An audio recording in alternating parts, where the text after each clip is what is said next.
المألوف أن تحتوي المراكن المائية بالسواحل على عدة أحياء بحرية، لكن هذه الصخور بشاطئ أنزا بأكادير تتميز بتوفرها على كنز جيولوجي أسهم في انبعاث ثقافة جديدة بدأت تسري لدى الأجيال الحالية. إنها آثار الديناصورات.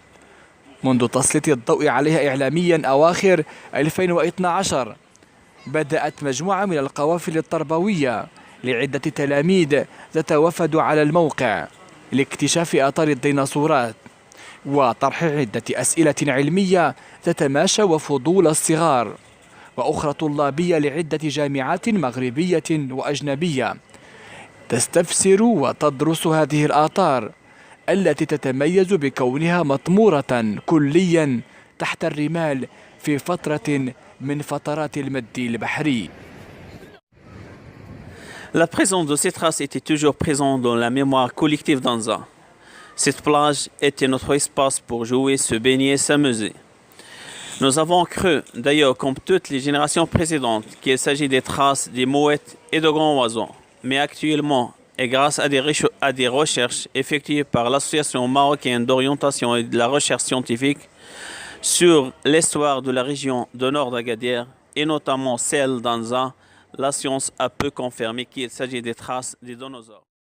Sur une petite superficie, on a découvert plus de 300 empreintes et 56 pistes sur cette plage-là. Notez-vous qu'il y a plus de 85 millions d'années, cette plage était un point de passage important des dinosaures. خلفت هذه الديناصورات على ساحل أنزا منذ 85 مليون سنة تنوعا من الآثار الجيولوجية لثلاثة أنواع من الديناصورات، ويعود جلها لفاصلة الديناصورات اللاحمة من نوع الثيروبودات الثلاثية الأصابع الشبيهة بأرجل الطيور، والتي تتميز بكونها محفوظة بشكل جيد. كما يتوفر الموقع أيضا على آثار للزواحف الطائرة من نوع البتيغوزور، ويضم كذلك آثارا نادرة لديناصور رباعي الأصابع وهو الوحيد في إفريقيا تدعى ماكرودوزوروس. ولا كيستقطب عديد من الزوار منهم دراري صغار اللي سانتيغيس بوكو بهاد لي سواغ تاع لي ديناصور، ومنهم سياح عاديين اللي كيلقاوني الحمد لله متواجد في المكان وديما حاضر وديما الخير هذا نقي. كنعطيهم معلومات على قد دوك لي كاباسيتي ديالهم اللي عندهم في لا ميموار على حساب ليستواغ تاع لي ديناصور. دابخي بخطرات كيجيو دي زيكسبير اللي كنحاولوا لعل وعسى حتى هما يفيدونا ونفيدوهم في هذا البوان هذا، وكيكون بخطرات شي غموض اللي كيفيدونا بمعلومات.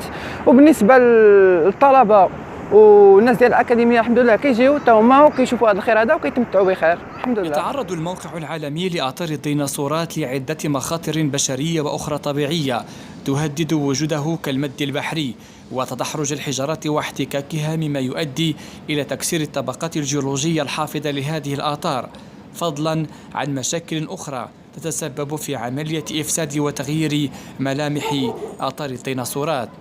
ومن أجل تثمين الموقع واستشراف نظرة مستقبلية لمدينة أنزا تدمج الساكن في تنمية محيطها وحماية موروثها اللامادي، أشارت المهندسة عضوة الجمعية المغربية إيمان الحوات في بحث تخرجها الحائز على جائزة لالا حسن لحماية وتثمين الموروث الطبيعي إلى دراسة هندسية ومعمارية متكاملة تروم إلى وقاية وحفظ هذه الآثار وفق فلسفة تعميرية تزوج بين الحفاظ على خصوصية المنطقة وعصرنة محيطها السياحي العلمي.